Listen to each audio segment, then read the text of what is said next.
زندہ رہنے اور مذہب پر مر جانے کا پورا حق تھا.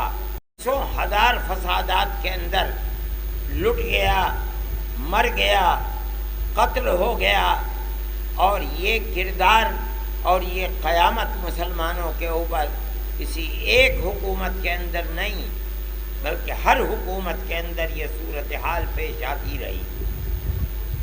آج کے دور کے اندر یہ چیز اور بھی زیادہ ظاہر آیا ہے کہ اسلام کے خلاف اور اسلام کے ماننے والوں کے خلاف زندگی کے کسی شعبے کے اندر اکثریت کی طرح یکسانیت کے ساتھ زندگی گزارنے کا موقع نہیں ملتا ہے.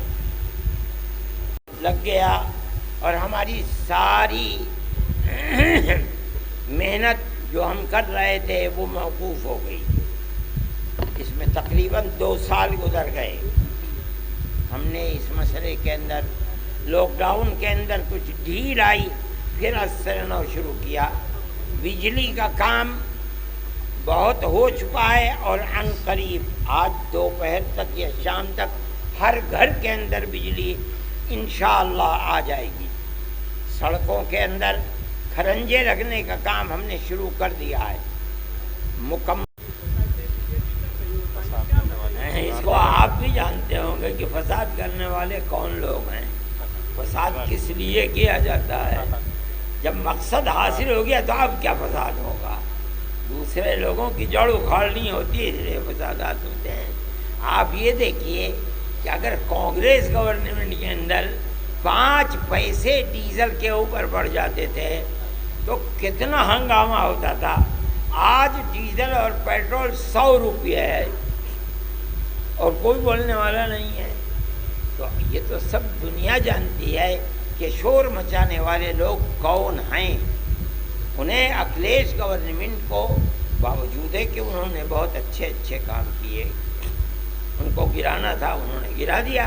گرانے کے بعد اب کسی شور کی ضرورت نہیں ہے, کیا شور مچائیں گے؟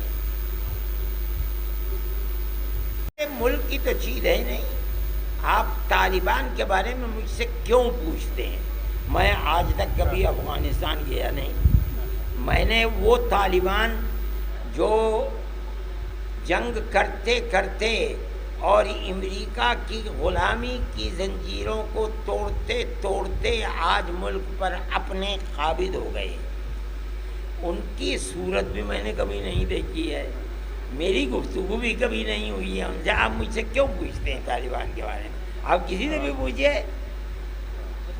میں دنیا کے ہر ملک کی حکومت کو اگر وہ اپنے ملک میں امن و امان قائم کرتی ہے اور اپنے ملک میں 2 پیمانے نہیں 1 پیمانہ رکھتی ہے تو میں تالی بجاتا ہوں اور اس کی قدر کرتا ہوں. اور جو نہیں کرتی میرے دل میں, چاہے وہ مسلمان ملک ہو یا غیر مسلم, میں اس کی قدر نہیں کرتا. میں سمجھتا ہوں کہ وہ اپنے ملک کے ساتھ دشمنی کر رہا ہے. اور کیا ہے اس سے ظاہر بتائیے. ان کے شاگرد شیخ الدین نہیں, شیخ الہند کے شاگرد ہیں. ان کے شاگرد شیخ الہند کے انتقال کو 101 سال ہو گیا ہے. آج ان کا شاگرد کون زندہ ہے؟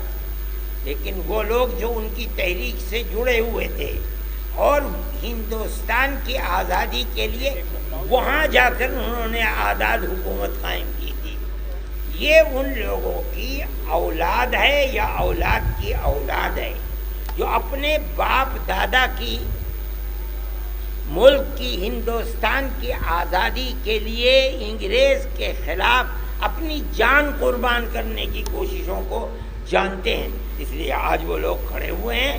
مگر ہم کوئی جلدی نہیں کرتے. ہم یہ دیکھیں گے کہ ملک میں دنیا میں حکومتوں کو زندہ اور ان کی اچھی حکومتوں کے لیے جو بنیادیں ہیں, اگر وہ ان بنیادوں کو قائم رکھتے ہیں اور کامیاب ہوتے ہیں, ان کے لیے کوششیں کرتے ہیں, ہم ان کی تعریف کریں گے. ان کی تحریک سے جڑے ہوئے تھے, کسی بھی غیر طاقت کی غلامی کے خلاف جان دینے والے ہیں. وہ اس لیے اپنے آپ کو دیوبندی کہتے ہیں کہ وہ شیخ الہند کی تحریک سے جڑے اور شیخ الہند دیوبند کے صدر مدرس تھے.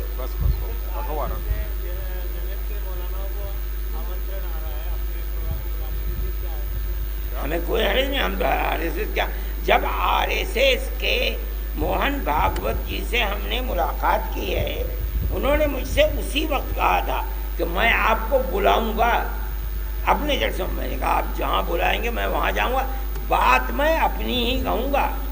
کہنے لگے بالکل ہم اس کے لیے کام کریں گے. چنانچہ انہوں نے کام بھی کیے اور اس کی بنیاد کے اوپر انہیں بڑی گالیاں دی.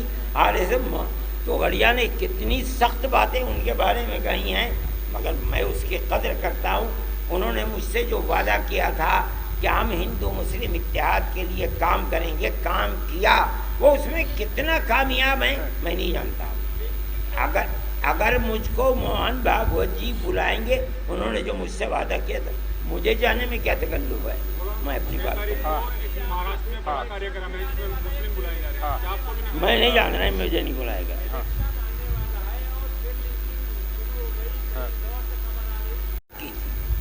ممتاز صاحب میں نے اس وقت بھی بات کی تھی. میں نے کہا تھا کہ جو دوسری لوگوں کی کانگریس کی اور دوسری جو حکومتیں ہیں وہ موک لنچنگ کے خلاف کام کر رہی ہیں, قانون بنوا رہی ہیں, آپ بھی قانون بنوائیے. میری وہ بات سن کر کے جو میرے ساتھ گئے تھے ملاقات کرانے کے لیے, انہوں نے میری تائید کی اور یہ کہا کہ یہ بات ہونی چاہیے. وہ اس کے اوپر خاموش ہوئے. میں یہ سمجھا کہ ہو سکتا ہے کہ وہ اس سلسلے کے اندر آگے بڑھیں, لیکن آج کی صورتحال اس کا مقصد علاوہ ہندو کو سمیٹنا ہے, مسلمان کو ایک طرف کر دینا ہے, ہندو کو ایک طرف کر دینا ہے. ایک سیاسی مسئلہ ہے, اس کو سمجھنا چاہیے. اور میں کہتا ہوں کہ مسلمان کا امتحان ہے, مسلمان کو الیکشن تک بہت صبر کر کے خاموش رہنا چاہیے.